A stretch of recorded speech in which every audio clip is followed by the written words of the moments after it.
তিথিটোত আমি আচলতে এনেকৈ ভাবি আছিলোঁ যে জুবিনে যিহেতু নিজে বিচাৰিছিল যে তেওঁ ব্ৰহ্মপুত্ৰত বিলীন হৈ যাব বিচাৰিছিল, আগতে নিজে মঞ্চটো বহুতবাৰ কৈছে। গতিকে আমি চিতাভস্ম যেনেকৈ ব্ৰহ্মপুত্ৰত বিসৰ্জন দিছিলোঁ, অস্থিও তেনেকৈ ৰখা হৈছিল আজি অশোকাষ্টমী দিনটোৰ কাৰণে। আৰু অশ্বক্লান্ত আহিয়ে আজি আমি এইখিনি কামখিনি সম্পূৰ্ণ কৰিলোঁ।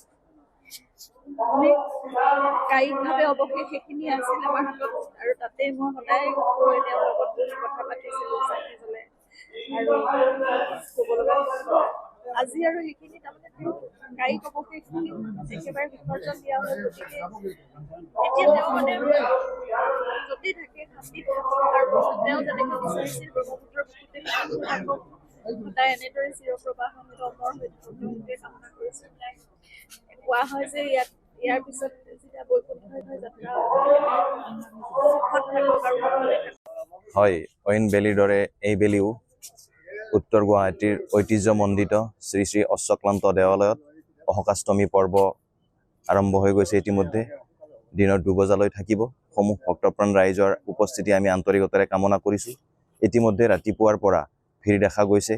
আমি আশা কৰিছোঁ এইবেলি সমূহ ৰাইজ ইয়ালৈ আহি তেখেতসকলৰ মনোকামনা পূৰ্ণ কৰিব, তেখেতসকলৰ মৃতকৰ অস্থি ক্ষেপণ কৰিব, পিণ্ডদান কৰিব, আৰু এই জৰিয়তে তেখেতসকলে তেখেতসকলৰ মৃতকৰ মোক্ষ লাভ কৰিব।